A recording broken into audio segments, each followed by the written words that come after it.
Bueno, en cualquier caso, nosotros hoy hablamos de sanidad, con muchos asuntos sobre la mesa, y para ello tenemos con nosotros a Pedro Navarro, que es el presidente del Colegio Oficial de Médicos de Málaga. Bienvenido, señor Navarro, doctor.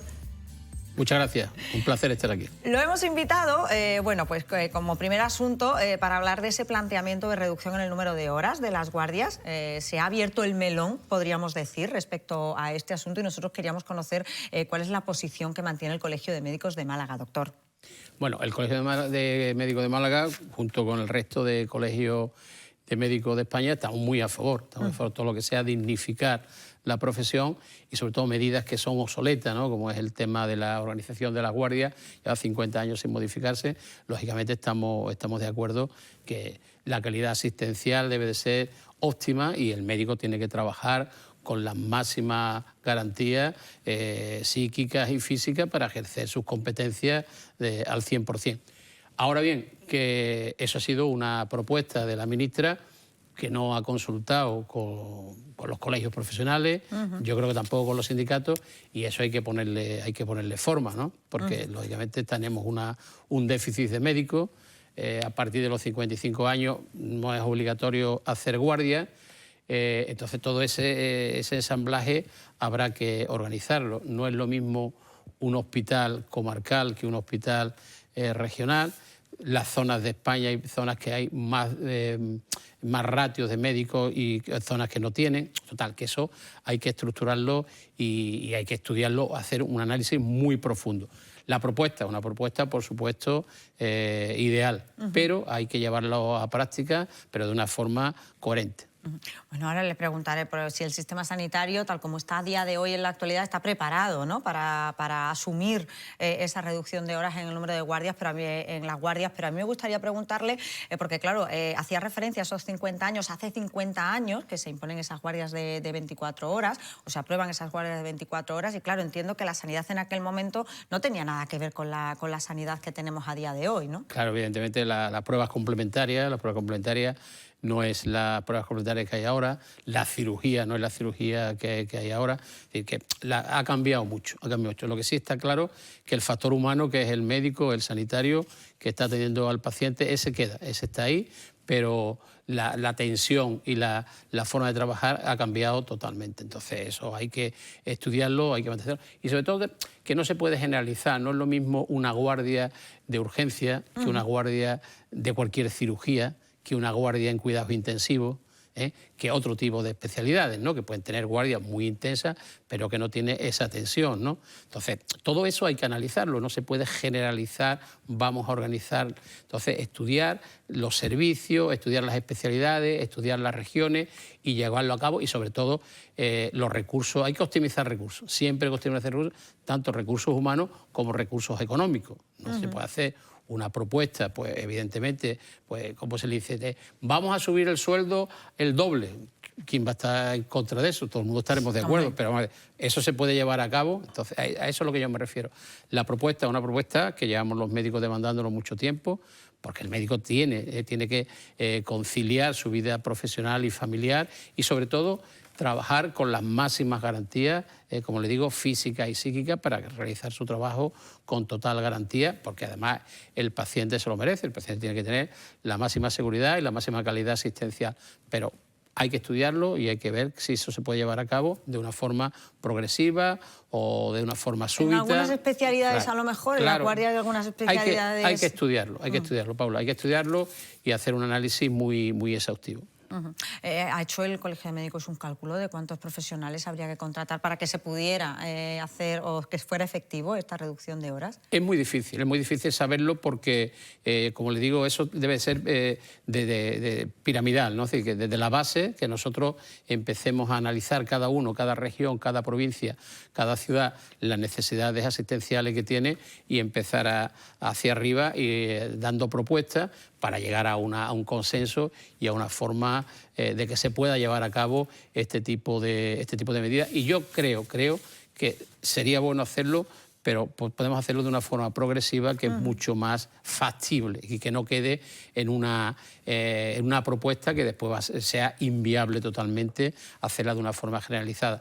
Pero bueno, se alarga, se anda un gran trayecto paso a paso. Entonces tendríamos que empezar ya la propuesta, analizarla, estudiarla. El sindicato es fundamental para que entre todos lleguemos a un consenso, siempre mirando el bien del paciente, es decir, de la sanidad pública española, porque además algo importante, la labor asistencial que damos es una labor asistencial de 24 horas los 365 días del año. Claro. Entonces, eso hay que seguir haciéndolo, es decir, 365 días del año, las 24 horas, ¿no? Entonces, todo eso requiere de un estudio muy exhaustivo. Claro, la sanidad no cierra. No cierra, y además, si queremos mantener la cartera de servicio, ahora sí, ya hablamos de otra cosa, pero si queremos mantener la cartera de servicio, lo que tenemos hasta ahora, pero favoreciéndolo, enriqueciéndolo, bienvenido sea, ¿no? Bueno, hacía referencia a los sindicatos. Tenemos aquí al sindicato Comisiones Obreras. ¿Cree que es factible esa reducción de horas en las guardias, sí, de 24 a 17? A ver, desde Comisiones Obreras el posicionamiento coincide con el Colegio de Médicos. Es decir, estábamos a favor de esa reducción, pero bueno, un poco para mejorar también la calidad de las personas trabajadoras, también para mejorar ese servicio que se presta, que muchas veces se habla de ese paciente a las 23 horas de la guardia, ¿no? que toca atender, y que no es lo mismo que se atienda 10 horas antes, cuando el médico o la médico está todavía pues, con mucho más fresco, ¿no? Pero sí coincidimos también en el que esto es una propuesta que ahora mismo se ha lanzado, se ha anunciado, y que esto necesita de mucho diálogo entre todas las partes, está claro, por el tema económico, por el tema de la reorganización, por el tema de necesitar nuevos recursos humanos para compensar esas reducciones de guardias. Como bien ha dicho el presidente del colegio, es un servicio, estamos hablando de uno de los principales pilares de nuestro sistema de bienestar, el tema de la sanidad, ¿no? De hecho, este domingo vuelve a salir la marea blanca a la calle. Comisiones Obreras está también apoyando esa manifestación que habrá en la provincia de Málaga, en todas las provincias de Andalucía. Seguimos apostando por esa defensa férrea de la sanidad pública como pilar fundamental de nuestra sociedad. Bueno, pues bastante en común, el posicionamiento del colegio, sí, y de los sindicatos. Es evidente que todos queremos lo mejor para nuestros pacientes, para nuestros ciudadanos, pero siempre sin perder lo que ya hemos conseguido. Es decir, hay que defender la sanidad pública, entonces todo lo que sea mejorarlo, por supuesto, bienvenido sea. Joaquín. Bueno, yo lo que veo es que, por lógica, esta reforma requeriría de un incremento de plantilla muy importante. Y parece ser que hoy día, pues en España no hay muchos más médicos de los que ya conocemos, de los que tenemos, puesto que hay una búsqueda y la ha habido durante la pandemia y no se encontraban, en fin, han venido médicos extranjeros, y no sé si se ha planificado o si se ha pensado dónde vamos a encontrar esos médicos, en qué país. Porque aquí parece que la universidad hace oídos sordos a la demanda que hay de más profesionales, licenciados, me parece a mí, o graduados. Efectivamente, llevas toda la razón, Joaquín. Hay que optimizar recursos humanos y recursos económicos. Hay una falta de médicos, pero yo no diría falta de médicos, yo diría falta de especialistas. En algunas especialidades. Claro. Entonces, no en todas, fabricar o crear un médico son 12 años, es decir, 6 años de carrera, 1 año de preparación del MIR y 4 o 5 años de especialidad, pues son 6, 12 años más o menos, ¿no? Entonces, usted tiene que, ya lo hemos dicho, los colegios profesionales, con mucha antelación, estudien cuáles son las especialidades que faltan. Pues faltan ginecólogos, faltan médicos de familia, faltan anestesistas, faltan pediatras. Las plazas de MIR deben de estar orientadas a esas especialidades, claro, no a otras especialidades que hay superávit o hay incluso paro, ¿no?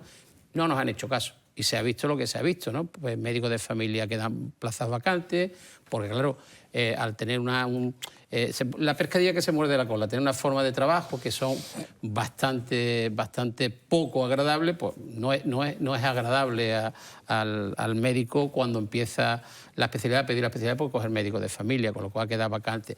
Todo esto son matices que hay que organizar antes de abordar esa decisión. Es el símil que le he dicho. Cualquiera puede estar de acuerdo de subirle el sueldo al doble, todo, ¿quién va a estar en contra de eso? Pero cuando se lanza una propuesta, esa propuesta tiene que después rodearse de expertos, que deben de estar todos los estamentos, colegios profesionales, como decía antes, sindicatos, los mismos trabajadores, y de abajo empezar a sacar propuestas. Y creo que es bueno, pero deberíamos empezar, creo yo, de una forma progresiva, ¿no? Y ver con los recursos humanos, porque después hay otro factor. A mí no me gusta hablar de tema económico porque parece que lo centro todo en lo económico, pero habría que ajustar también la nómina del médico. Claro. Así que el médico es que no tiene la nómina prácticamente se complementa con las guardias. Tiene una nómina ridícula, entonces las guardias. Si le quita la guardia, la nómina del médico... ¿Qué es lo que pasa con los médicos de familia a lo mejor? Que no tienen guardias, ¿no? Con todos los médicos. Entonces eso tiene que estar no tiene que ser un complemento, debe estar en nómina, ¿no? Que son matices que todo esto hay que solucionar. ¿Que estamos de acuerdo? Por supuesto. ¿Que es una iniciativa que llevamos demandándonos mucho tiempo? De acuerdo. Pero que no es de una inmediatez a la hora de llevarlo a cabo. Doctor Navarro, yo quería aprovechar también para preguntarle por las agresiones a médicos. Hace relativamente poco hicieron una rueda de prensa en la que hacían balance y volvían otra vez a llamar la atención sobre que yo entiendo que es uno de los principales problemas también que tiene el sector. Sí, bueno, es terrorífico. Usted, imagínate, siempre lo comento, que se vaya a trabajar usted aquí al estudio con el miedo de que cualquier tertuliano la pueda agredir, o pues así no se puede trabajar, ¿no? Entonces hubo ahí un parón con el tema de la pandemia. Lógicamente la labor asistencial se minimizó mucho, pero después de la pandemia se ha pasado los aplausos nuevamente a las agresiones, ¿no? Una falta de respeto a la institución sanitaria tremenda, ¿no? Porque cualquier motivo es suficiente para insultar, amenazar, agredir al médico, un medicamento que no se recete, o una baja, o una tardanza en la asistencia, circunstancias que no son responsabilidades del médico, que la lista de espera no es responsabilidad del médico, o que haya la sala de espera llena no es responsabilidad del médico, pero sin embargo se le agrede. Entonces, esto hay que ponerlo en valor, tener una serie de medidas, por supuesto, preventivas, para que no se pueda producir. Bueno, pues ya le hemos Pero propuesto. se han puesto las medidas que son necesarias. No se han puesto todas. Por ejemplo, no en todos los centros de salud, que es donde hay más agresiones, las urgencias y los centros de salud. El centro de salud está la pediatra o médico de familia, pues bueno, ahí solo en su consulta, ¿no? Una sala de espera que debe ser reducida para que no se acumule ahí muchos pacientes, que eso siempre genera que se salte alguno. Pues claro, tú estás dentro y tú no controlas, y a lo mejor un niño necesita pues estar más tiempo dentro, y hay personas que abren la puerta súbitamente, te agreden, te insultan, y no hay seguridad, ¿no? Y después, eso para evitarlo, ¿no? Medidas disuasorias, puede ser pues una guardia de seguridad, o controlar, como le digo, esto. Y después, una vez que se ha producido, que sean más contundentes las penas, ¿no? Que no valga tampoco pues agredir, ¿no? Con los juicios debe de ser atentado, pero tanto en la pública como en la privada, porque tenemos una incongruencia. Si te agreden en la pública es atentado, y si te agreden en la privada no es atentado. Es lo mismo, eres médico en un lado y en otro, es decir, que tú, donde te agredan debe de tener la misma. Yo creo que la Administración debe de personarse como acusación particular, que lo estamos haciendo los médicos. En fin, muchos matices. Algo que hemos propuesto desde el Colegio de Médicos de Málaga, y es la obligatoriedad que la persona agresora haga curso para que sepa lo que bueno, si tiene alguna patología, pues que como los cursos estos de drogadicción o los cursos de hábitos. Sí. Y después también algo que debe de ser obligatorio a nivel judicial, que haga un servicio a la comunidad. y sobre todo que sea sanitaria, es decir, pues que este señor pues que vaya a unas urgencias o que vaya a una residencia y vea la labor que hace allí los sanitarios. Me parece muy buena idea. Claro, ¿no? eso es de poco dinero, pero sí es de ejecución inmediata. Y por supuesto, si agredes no puede seguir atendiéndote el mismo médico, tú tienes que irte a otro centro de salud. Tomar medidas que afecten al agresor, y yo como pediatra, lógicamente defensor del niño y de la familia, no tiene que la familia pagar las consecuencias de una persona agresiva o de una persona violenta, pero hay que tomar algún tipo de medida drástica y que esto no se vuelva a abortar. Y los medios de comunicación son fundamentales, hay que educar. Esto a corto plazo, lo que te decía antes, de medidas pre y medidas post, pero ya la medida definitiva, tenemos que empezar ya esto a trabajar en los colegios. En los colegios hay que empezar con los niños. Respeto a la autoridad. Nada de Paco, de Pepito, ¿no? Don Francisco, don José, y la autoridad es el maestro. La autoridad es el maestro, la autoridad son las fuerzas de seguridad del Estado. La autoridad son los sanitarios. Se ha perdido. Porque eso iba a decir, se ha perdido el concepto de autoridad. Entonces, claro, cuando no hay concepto de autoridad, pues bueno, tú no me haces esto, pues te agredo, te insulto. Y el insulto, la agresión física, bueno, es dura. Pero yo lo que veo en el colegio, cuando llegan ahí, lo que es mucho más duro, sobre todo en compañeras médicos, pues la amenaza. Sé dónde vive, conozco a tus niños. Eso es terrorífico. Eso es terrorífico, porque la agresión al fin y al cabo lo puedes superar. Con nosotros tenemos ahí terapia psiquiátrica, psicológica en el colegio y la superas. Pero cuando te han dicho que sé dónde vive, que conozco a tus niños, que eso es muy duro. Eso te dura mucho tiempo en susurrarnos. Parece increíble que todo eso lo pueda sufrir un médico en su puesto de trabajo, cuando va a trabajar y además a atender, ¿no? Claro. A las personas y a cuidar de las personas que están enfermas. Yo no sé si hay balance, doctor Navarro, del 2023 y de cómo hemos arrancado el 2024 respecto a las agresiones a médicos. Pues, o sea, ha aumentado mucho. Le digo, el tema de la pandemia se minimizó, pero después 2023, lo que llamamos de 2024, 2022, 2022, 2023 y 2024, y todas, que desde el colegio incidimos mucho, tenemos un gabinete jurídico y con un teléfono de 24 horas para que llame rápidamente el agresor, él lo atiende asesoría jurídica y se pone en contacto con ellos para llevarlo a poner la denuncia, para agilizarle, porque es un shock. Lo que quiere la persona agredida es irse a su casa y olvidarse, ¿no? Pues le invitamos a que vaya y denuncie. Porque yo creo que esto es la punta del iceberg, es decir, que hay muchísimas, doble, triple o cuádruple de agresiones de las que nosotros tenemos, tanto nosotros como el sindicato médico, que también se preocupa mucho de esta situación, pero son en la punta del iceberg, son muchísimas más. No sé si queréis añadir algo más. Hombre, la verdad es que es muy preocupante que haya ido aumentando el tema de la agresividad con los médicos y con los sanitarios, ¿no? Porque se viene leyendo y se va viendo un incremento constante, ¿no?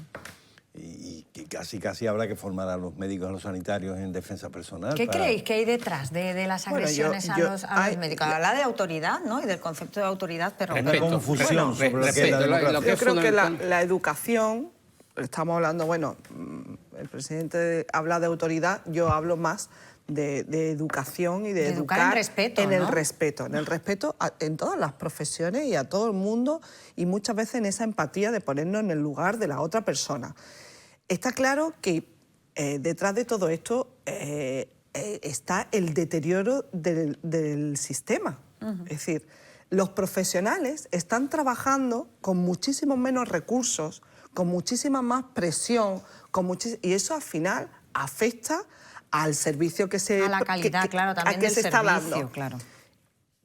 Por supuesto, el que está al otro lado, la persona que está al otro lado, tiene que entender la situación en la que estamos. Y yo creo que en este país no estamos lo suficientemente educados en poner una hoja de reclamaciones. Es decir, existe una tramitación legal de cómo, cuando tú tienes una queja, por un servicio público, está estipulado cómo presentar esa queja. bien por el servicio que te han prestado, bien por el déficit de lo que sea, o bien porque en ese momento el médico o la médica o el sanitario o el profesional ha podido también equivocarse o lo que sea. No está de acuerdo, se va a un trámite que está estipulado de cómo hacer unas reclamaciones. Lo que no podemos es recurrir a la violencia. Nunca. Estamos hablando de personas profesionales, están en sus puestos de trabajo. Y no podemos ir a nuestros puestos de trabajo con miedo, con temor, con... Entonces hay que hacer una labor de educación, de concienciación, pero no solamente. Yo vengo del sector financiero, también las personas trabajadoras del sector financiero durante mucho tiempo hemos estado en la picota. Sí. Y se nos acusa y se nos señala con el dedo. Es decir, hay muchos sectores, ¿verdad?, que es aberrante lo que está pasando con el personal sanitario. Yo tengo familiar muy directo y trabajador de urgencias, y a veces cuenta las situaciones, y es un hospital y efectivamente allí tienen personal de vigilancia que en un momento dado pueden retener, pueden aminorar a la persona que está en un estado de agitación o de violencia, disuadir, ¿no? Por lo menos. O disuadirlo, tal, ¿no? No, pero... lleváis totalmente la razón. Es tema, lo he dicho, de educación. Tenemos que empezar con los niños a educar. Y también nosotros hacer una reflexión, es decir, que tenemos muchos derechos y pocos deberes. Estamos nada más que vemos derechos, pero deberes, porque también la sanidad, hay que hacer un buen uso de la sanidad. Hay que hacer un buen uso. Es increíble los millones de citas que se han perdido. Sí. Los millones de citas que se han perdido. Piden citas y no aparecen. Y eso es dinero tirado. Supone, y eso es dinero tirado. Se hace mal uso. Entonces, tenemos que concienciarnos que la sanidad la pagamos entre todos, que la sanidad tenemos que hacer un buen uso y tenemos que educarnos en todo. Entre todos tenemos que salvar la sanidad pública. Eso pasa muchas veces por el desconocimiento y la falta de educación, muchas veces que incluso en los colegios. Lo habéis dicho los dos, y es cierto. Porque la gente, quizá las personas más mayores que hayan venido con otra historia o con otro pasado en nuestro país, pero muchas generaciones ya pensamos que la sanidad, esto como que es algo... No, es que esto no es algo, esto lo pagamos entre todos. El tema de lo colectivo, de entender lo colectivo, yo hablo mucho también en la formación que doy a veces en el sindicato, de la negociación colectiva, poner en valor que se negocie un convenio para todos los trabajadores y las trabajadoras. Y la sanidad es para todo el mundo, y eso está reconocido en nuestra Constitución y es un valor fundamental. Y mientras la ciudadanía no esté concienciada de eso y no le dé el valor suficiente a eso, pues nos encontraremos con situaciones lamentables como estas, ¿no? Como las agresiones al personal sanitario. Tampoco hay que tener ningún temor ante la palabra autoridad, que decía el presidente. Yo creo que recuperar la figura de autoridad del médico, del maestro, del profesor, del policía nacional. Pues nosotros no... ¿somos todos iguales? Sí. ¿Esto es una democracia? Sí.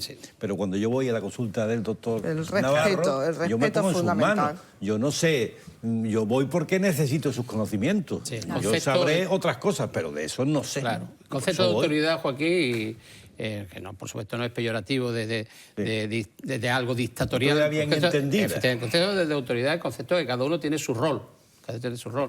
En la sanidad, en la finanza, cuando llegas allí, no puedes exigir algo que no tienes derecho, ¿no? Y, por supuesto, encima agredir cuando te están dando explicaciones de que no tienes esos derechos. Entonces, hay que empezar por abajo. Educación, ¿no? Y salvar la sanidad. Y mejorar el sistema sanitario entre todos, es fundamental. Entre todos. Y no perjudicarlo porque para la joya de nuestra corona. Efectivamente. Que no quiero perder la oportunidad tampoco de preguntarle al doctor Navarro, que además ha hecho referencia a él, que además es pediatra, por la tosferina y por la situación que estamos viendo con ese incremento de casos que preocupa en muchos casos a los padres. Sí, bueno, la verdad que ha sido muy alarmante, sin llegar, por supuesto, a ser un problema epidémico. Pero bueno, ha habido una incidencia importante de casos de tosferina. Es habitual, la tosferina es endémica. Endémica significa que ocurre todos los años. Aunque estemos vacunados. Bueno, la importancia de la vacuna es que te protege de una forma transitoria. Y llega un momento que puede perder efectividad la vacuna. Por eso lo recuerdo. La vacuna de tosferina se pone a los 2 meses, 2, 4, otro recuerdo a los 11 meses y después a los 6 años. Y la pantalla de 0 a 2 meses, por eso se vacunan las madres. para que las madres le transmitan anticuerpos a los niños y estén los niños con anticuerpos de tosferina esos 2 meses hasta que empieza la vacuna. Entonces, mientras más niños estén vacunados, pues menos cogen la enfermedad y no se la transmite al adulto y no circula el virus. ¿Qué ocurre? Pues que a veces personas o bien que han perdido la inmunidad o que no se han vacunado. Entonces, es la importancia de cumplir los calendarios. Los calendarios son fundamentales. Cuando se vacunan al principio los niños, como las vacunas son muy cercanas, las madres están muy sensibilizadas. A los 2, a los 4, a los 11 es muy rápido. Pero después, de los 11 y 15 ya pasamos a los 3 años y de los 3 a los 6. Y entonces muchas veces se puede olvidar. Claro, muchas veces la de los 6 se te olvida y no está. Entonces ya en esa horquilla no le has dado recuerdo y ha bajado mucho la inmunidad. Y se está viendo también que, aunque se haya puesto a los 6 ya de forma definitiva para proteger a los adultos, a los adolescentes que suelen contagiar, pues poner otra dosis a los 12, 14 años. Es decir, a los 14 se está poniendo actualmente en calendario, pero solamente se pone tétano y difteria. Y esa vacuna están las 3, tétano, difteria y tosferina, que es la que se pone a la embarazada y el resto. Pero a los 14 solamente ponen tétano y difteria. Y la Asociación Española de Pediatría y los pediatras, pues estamos pidiendo a la Administración que se incluya, que ponga con la que se le pone a los 2 meses, es decir, las anteriores ponerla. Entonces se están dando muchos casos, se está diagnosticando más porque ahora con la PCR, que todo el mundo con el tema del COVID lo sabemos, pues ya cuando vemos que puede haber una tosferina por la tipología de la tos y el cuadro clínico, pues pedimos una PCR para confirmar, ¿no? Entonces se han diagnosticado muchos más.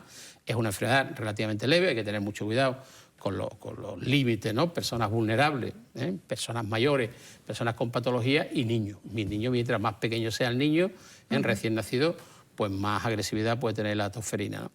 Entonces, el mensaje que yo doy es que no hay que ser alarmista, que el niño, por supuesto, tosa, que vaya al pediatra para que lo pueda diagnosticar y tratar.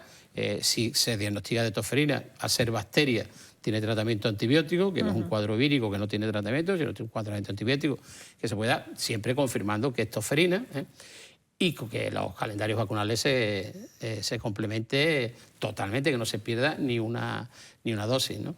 Y lo que ya aprovecho la interesante pregunta que me has hecho para que, bueno, aclararlo a los oyentes, a la audiencia, que se está llamando de los centros de salud para poner la vacuna, no es que se está poniendo una vacuna más o que hay una situación de alarma, sino que la de los 6 años... Los que no se han olvidado, ¿no? Efectivamente, o los que no han llegado todavía. Los de 2018, efectivamente, pues se adelanta unos meses, que muchas veces la cronología se hace los calendarios de una forma cronológica, pero que da igual que se pongan los 6 que se pongan los 5. No pasa nada, porque se adelante un poquito, unos meses. ¿no? Entonces, por si alguien lo está llamando, que no es por alarma, sino para adelantar un poco, para protegerlo más. Protegerlo a él, al niño que se pone la vacuna, y proteger a los convivientes de la casa, los convivientes fuera de la casa. Pero que no hay una alarma, la tosferina se da todos los años, se cura con facilidad, sin ningún efecto secundario, exceptuando, como todas las enfermedades infecciosas, hay grupos de riesgo, que bueno, con esos grupos de riesgo hay que tener cuidado.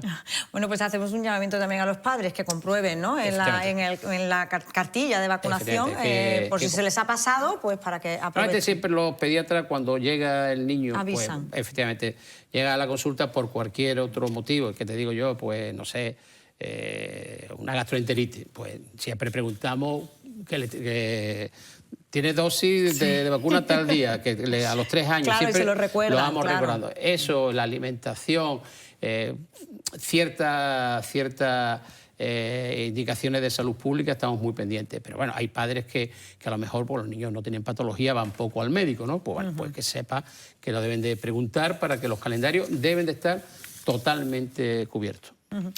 Pues doctor Navarro, Pedro Navarro, presidente del Colegio de Médicos de Málaga, muchísimas gracias por habernos acompañado esta mañana. Es un placer siempre escucharle. No, el placer es mío, el placer es mío. Además, siempre tengo la suerte de que coincido con contertulios de gran nivel. Porque vaya, sanitariamente me han dado casi un revolcón, ¿sabes? Más de sanidad que yo. Sí, es verdad que están muy preparados los tertulianos. ¿Es cofrade o no es cofrade el presidente del Colegio de Médicos? ¿Y cómo ha vivido esta Semana Santa típica que hemos tenido? Con pena, Con pena porque, bueno, yo que estamos hermanados, somos honorarios de Fusionada, la Virgen de Mayor Dolor, el Colegio de Médicos, pues bueno, allí cuando el hermano mayor nos comunicó que no podíamos salir, pues son situaciones tristes. La hostelería pues también ha bajado, pero tenemos que ser optimistas porque hemos rezado mucho para que llueva. Hemos rezado claro, mucho. es que tenemos el corazón un poco partido, ¿no? Como decía la canción, ¿no? Por una parte. Ese rezo podía haber empezado hoy, desde luego, la lluvia. Pero bueno, tenemos que esa ser... ha sido la mala suerte, claro, ¿no? Tenemos que ser optimistas porque los pantanos se están llenando.